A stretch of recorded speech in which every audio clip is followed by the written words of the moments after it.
ছাত্রের জায়গায় ছাত্র আছে, লীগের জায়গায় দল হয়ে গেছে। স্বরাষ্ট্রমন্ত্রী মাননীয় স্বরাষ্ট্রমন্ত্রীর কথা কেউ শুনে না। আমি জানতে চাই কে সেই ব্যক্তি যিনি গুপ্ত বলে আমাদের মধ্যেই দ্বিধা ছড়িয়ে দিল। বাংলাদেশে নাকি মব সংস্কৃতি চলবে না। দুঃখের বিষয়, তার নিজের দলের নেতাকর্মীরাই তার কথা শুনেন না। গতকালকে দেখলাম ঢাকা বিশ্ববিদ্যালয়ে শাহবাগে থানার মধ্যে ডাকসু নেতৃবৃন্দ, শিবির নেতৃবৃন্দ, এমনকি সাংবাদিকদের উপরে রাষ্ট্রীয় হামলা এবং রাষ্ট্রীয় মব করা হয়েছে। স্বরাষ্ট্রমন্ত্রী মাননীয় স্বরাষ্ট্রমন্ত্রীর কথা কেউ শুনে না। ছাত্রের জায়গায় ছাত্র আছে, লীগের জায়গায় দল হয়ে গেছে। যুবর জায়গায় যুব ঠিকই আছে, লীগের জায়গায় দল হয়ে গেছে। এই গুপ্ত শব্দ বলে বাংলাদেশের জাতিকে দ্বিধা বিভক্ত করলো কে? আমি জানতে চাই কে সেই ব্যক্তি যিনি গুপ্ত বলে আমাদের মধ্যেই দ্বিধা ছড়িয়ে দিল। পূর্ববর্তী জালেম ওই রাজাকার ন্যারেটিভ সৃষ্টি করে এখন কিন্তু ভারতে পালিয়ে গেছে। এই গুপ্ত ন্যারেটিভ সৃষ্টি করে রক্ষা পাওয়া যাবে না। কথাবার্তা পরিষ্কার, গণভোটের জনরায়ের আলোকে জুলাই সনদ বাস্তবায়ন করতে হবে। সংসদে নেতৃবৃন্দ কথা বলছেন আমাদের পক্ষে, 11 দলের, আমরা আছি রাজপথে, ঠিক তো নাকি? যদি না হয় সংসদে, সমাধান হবে রাজপথে। প্রস্তুত আছেন? নতুন যুদ্ধ হবে, নতুন বিজয় হবে। নারায়ে তাকবীর, নারায়ে তাকবীর।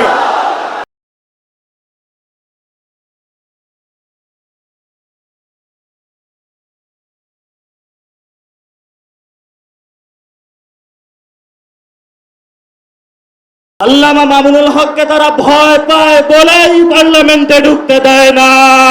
আমরা এক আল্লাহ ছাড়া কাউকে ভয় পাই না। সম্মানিত আলেম ওলামা, আসাতিজা কেরাম, যারা আজকে এই পর্যায়ে উপস্থিত হয়েছেন, আরো উপস্থিত হয়েছেন, এই বর্তমান সংকটে যারা আমাদেরকে নেতৃত্ব দিয়ে এই মুহূর্তে আমরা বাংলাদেশের রাজনীতিতে একটি গুরুত্বপূর্ণ ক্রান্তি লগ্ন পার করছি। যেই ক্রান্তি লগ্নে পুরনো বন্দোবস্তের একটি রাজনৈতিক দল, বাংলাদেশের বৃহত্তম একটি রাজনৈতিক দল বিএনপি সবচেয়ে বড় একটি মনস্তাত্ত্বিক দ্বন্দ্বে পড়েছে। বিএনপি এবং তাদের অঙ্গ সংগঠন, যারা আজকে থেকে 20 বছর আগে পুরনো ধারায় রাজনীতি করে অভ্যস্ত, আবার তাদের মধ্যেই একটা অংশ যারা বিগত 16-17 বছরে দুঃশাসনের মধ্য দিয়ে গিয়েছে, নিপীড়নের মধ্যে গিয়েছে, এবং যারা চায় এই দেশটার পরিবর্তন হোক, তাদের মধ্যে একটি প্রবল মনস্তাত্ত্বিক দ্বন্দ্ব চলছে। যেই দ্বন্দ্বের জের ধরে তাদেরই একটি অংশ এখন আবার বিশ্ববিদ্যালয়গুলোতে গণরুম, গেস্টরুম চালু করতে চায়।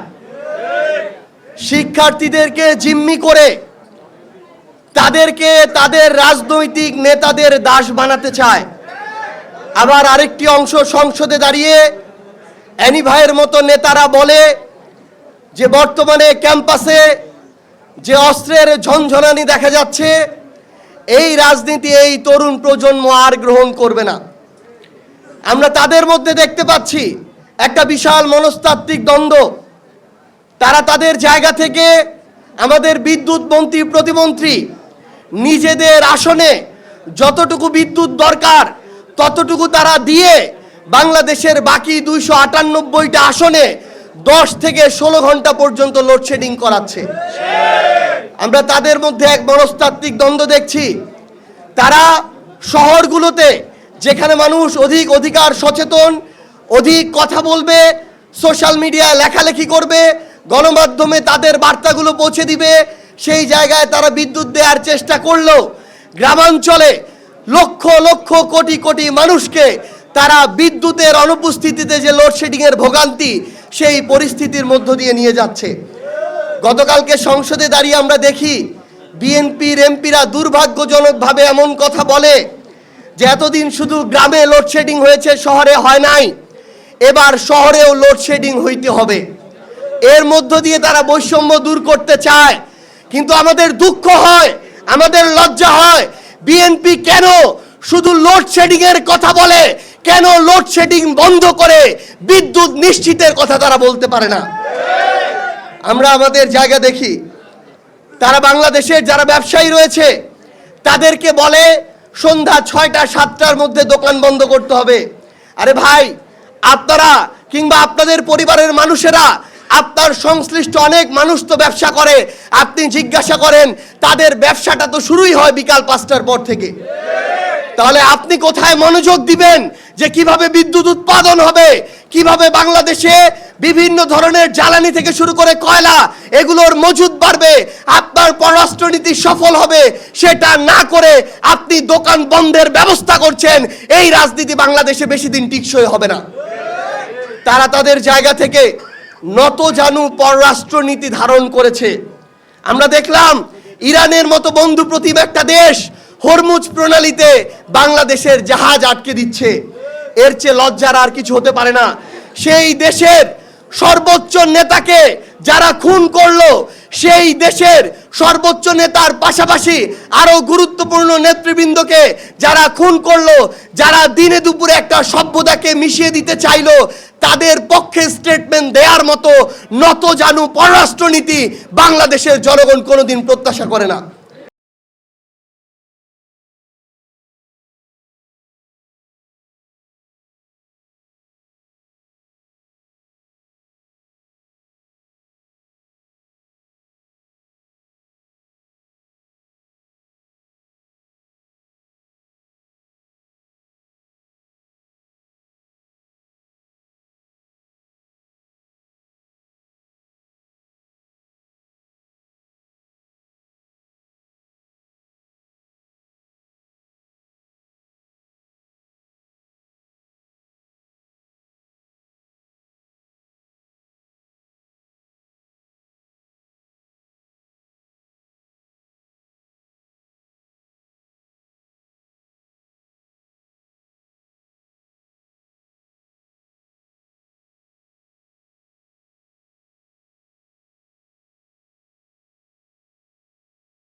জনাব তারেক রহমানের কাছে জানতে চাই, তিনি বাংলাদেশে আসার আগে বলেছিলেন এই দেশে ফিরে আসা শুধুমাত্র তার ইচ্ছার উপরে নির্ভর করে না। আমরা জানতে চাই আর কার কার কাছে, কোন কোন দেশের কাছে, কোন কোন এজেন্সির কাছে দস্তখত দিয়ে তিনি বাংলাদেশে এসেছেন, যে আসার পরে তিনি এখন গণভোটকে অবৈধ বলার মতো সাহস দেখাচ্ছেন। চাঁদাবাজিকে ধারণ করে আগামীর বাংলাদেশে আপনাদের রাজনীতির কোনো অস্তিত্বই থাকবে না। আমার এই বিএনপি সরকারকে আমরা আহ্বান জানাই, দয়া করে আপনারা পুরনো পথ থেকে বের হয়ে আসেন, এই মনস্তাত্ত্বিক দ্বন্দ্ব থেকে বের হয়ে আসেন। মনে রাখবেন, মাঠ পর্যায়ে আপনাদের যে অবস্থা আমরা এটা দেখতে পাচ্ছি, যে চাঁদাবাজিকে কন্টিনিউ না করে মাঠ পর্যায়ে আপনারা আপনাদের রাজনীতিকে ধরে রাখতে পারবেন না। কিন্তু এটাও মনে রাখবেন, চাঁদাবাজিকে ধারণ করে আগামীর বাংলাদেশে আপনাদের রাজনীতির কোনো অস্তিত্বই থাকবে না। এই জন্য আপনাদেরকে এমন একটা পথ বেছে নিতে হবে, যেই পথ জনগণের আকাঙ্ক্ষার পথ। আমরা আপনাদেরকে আহ্বান জানাই, আমরা পুরো বাংলাদেশে আমাদের এনসিপিকে সংগঠিত করছি। আমরা আগামী 30 তারিখে বাংলাদেশের 100টি উপজেলা এবং পৌরসভার উপজেলা চেয়ারম্যান এবং পৌরসভা মেয়রের প্রাথমিক তালিকা ঘোষণা করছি। পর্যায়ক্রমে বাংলাদেশের প্রত্যেকটি উপজেলা এবং পৌরসভার প্রাথমিকভাবে সমর্থিত যারা আছেন আমাদের প্রার্থী, তাদের তালিকা ঘোষণা করব। আপনারা আগে যেই রাজনৈতিক দলই করুন না কেন, আপনাদের যদি ফ্যাসিবাদের সাথে, তাদের ওই ফৌজদারি অপরাধগুলোর সাথে সংশ্লিষ্টতা না থাকে, আপনারা যদি জুলাই গণঅভ্যুত্থান বিরোধী না হন, আপনাদেরকে আমরা আহ্বান জানাই, আপনারা আমাদের সাথে আগামীর বাংলাদেশ গড়ার লড়াইয়ে যুক্ত হন। আমরা আহ্বান জানাই, আপনি বিএনপি করেন, অন্য কোনো রাজনৈতিক দল করেন, আমাদের সমস্যা নাই। আপনারা যদি পরিবর্তনের আকাঙ্ক্ষা নিয়ে আগামীর বাংলাদেশের রাজনীতি করতে চান, তাহলে আহ্বান করব, আপনারা এনসিপিতে আসুন। আপনারা নতুন করে নিজের শিরদাঁড়াটা শক্ত রেখে পুরনো সিন্ডিকেটকে ভেঙে ওই পুরনো বন্দোবস্ত থেকে বের হয়ে এসে আপনারা চেয়ারম্যান, মেয়র, কাউন্সিলর থেকে শুরু করে প্রত্যেকটি জায়গায় নির্বাচন করুন। এনসিপি তাদের সর্বোচ্চটুকু দিয়ে আপনাদেরকে সহযোগিতা করবে ইনশাআল্লাহ। পরিশেষে একটা জিনিস জনাব তারেক রহমানের কাছে জানতে চাই, তিনি বাংলাদেশে আসার আগে বলেছিলেন, এই দেশে ফিরে আসা শুধুমাত্র তার ইচ্ছার উপরে নির্ভর করে না। আমরা জানতে চাই, আর কার কার কাছে, কোন কোন দেশের কাছে, কোন কোন এজেন্সির কাছে দস্তখত দিয়ে তিনি বাংলাদেশে এসেছেন, যে আসার পরে তিনি এখন গণভোটকে অবৈধ বলার মতো সাহস দেখাচ্ছেন। আমরা তার কাছে জানতে চাই, সরকার গঠনের 2 মাস পার হয়ে গিয়েছে, তার পররাষ্ট্রমন্ত্রী ভারতে গিয়েছে, ভারতে আমার ভাই ওসমান হাদির হত্যাকারীদেরকে গ্রেফতার করা হয়েছে, কিন্তু এখন পর্যন্ত কোথায় দস্তখত দেওয়ার জন্য তাদেরকে বাংলাদেশে আনতে পারা যাচ্ছে না, সেটা আমাদের জানার দরকার আছে। পরিশেষে আগামীর লড়াইয়ে আপনাদের সাথে আমাদের দেখা হবে। সবাই একসাথে থাকবেন, ঐক্যবদ্ধ থাকবেন। ইনশাআল্লাহ সংগ্রামের রাজপথ অথবা বিজয়। ইনকিলাব জিন্দাবাদ, জাতীয় নাগরিক পার্টি এনসিপি জিন্দাবাদ।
আমরা পরিষ্কার ভাষায় বলতে চাই, আমরা ভারত রাষ্ট্র এবং তার জনগণের সঙ্গে বাংলাদেশ সমতার ভিত্তিতে কূটনৈতিক সম্পর্ক স্থাপন করতে চায়।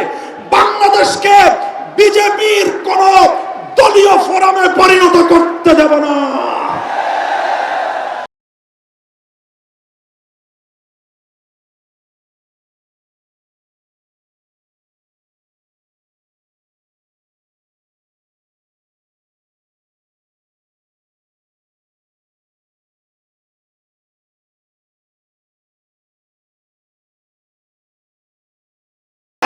হরমুজ প্রণালী থেকে বাংলাদেশের তেলবাহী জাহাজ মুক্ত করে বাংলাদেশের জ্বালানি সংকট নিরসনে ভূমিকা পালন করতে প্রস্তুত রয়েছে।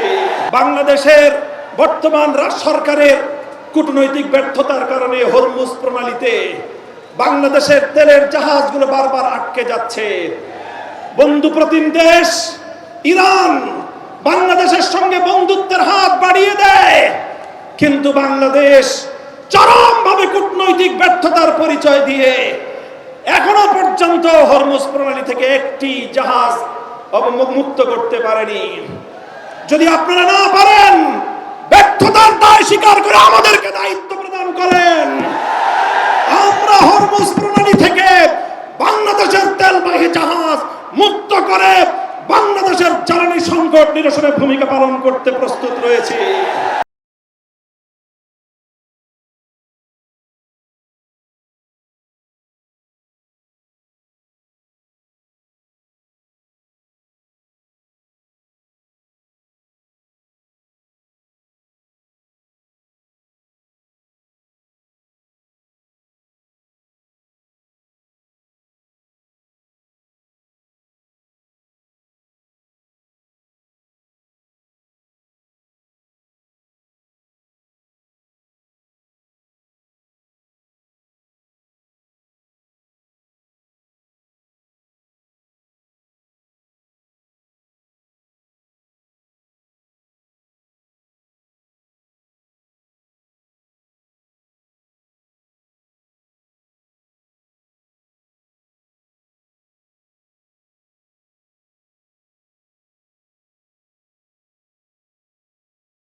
আন্দোলন চলবে সংসদে, আন্দোলন চলবে রাজপথে। নাহিদ ইসলাম বলেছেন এক সময় রাজপথ আর সংসদ প্রয়োজনে একাকার হয়ে যাবে। এক দলকে পাঠিয়ে দিচ্ছেন পাকিস্তানে, আরেক দলকে পাঠিয়ে দিচ্ছেন পেশোয়ারে, আরেক দলকে পাঠিয়ে দিচ্ছেন আরো কোনো দেশে, আর নিজেরাই দেশের জমিদারি দখল নিতে চাচ্ছে। দেশটা কারো বাপের নয়। শহীদ আবু সাইদের স্মৃতি বিজড়িত রংপুরে গিয়ে